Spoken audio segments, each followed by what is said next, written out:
নমস্কাৰ, মোৰ অন্য এটা ভিডিঅ'লৈ আপোনালোক সকলোকে স্বাগতম জনাইছোঁ। আশা কৰোঁ আপোনালোক সকলো ভালে আছে। তেনেহ'লে ভিডিঅ'টোৰ মাজলৈ আগবাঢ়োঁ। আজি আমি ভিডিঅ'টিৰ মাজেৰে আলোচনা কৰিম বহুতৰে কমন প্ৰব্লেম। চুলি ষ্ট্ৰেইট কৰাৰ পাছত বহুতৰে চুলিখিনি সাধাৰণতে বহুতে বেয়া হোৱা দেখা যায়।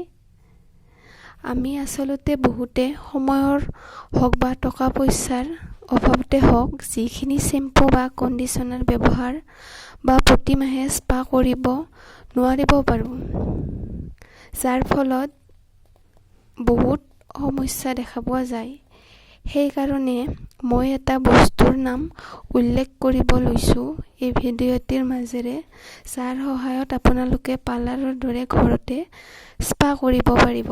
বস্তুটোৰ নাম হ'ল স্পা কাপ, যাৰ সহায়ত আমি ঘৰতে স্পা ক্ৰীম এটা আনি স্পা কাপৰ সহায়ত চুলিখিনি ভালদৰে ষ্টিম দি ঘৰতে স্পা কৰিব পাৰোঁ। যদিহে প্ৰতিমাহে আমি ঘৰতে এনেদৰে স্পা কৰিব পাৰোঁ, আমাৰ যি চুলি ষ্ট্ৰেইট কৰাৰ পাছত যি চুলিৰ সমস্যা হয় সেইখিনিৰ অন্ত পৰিব। তেতিয়াহ'লে আশা কৰোঁ ভিডিঅ'টি চাই ভাল পালে। যদিহে ভাল পালে লাইক কমেণ্ট শ্বেয়াৰ কৰিব, আৰু যদিহে ফেচবুকত চাই আছে মোৰ পেজটি ফ'ল' কৰিব, আৰু ইউটিউবত চাই আছে যদি চেনেলটো ছাবস্ক্ৰাইব কৰিব। ধন্যবাদ।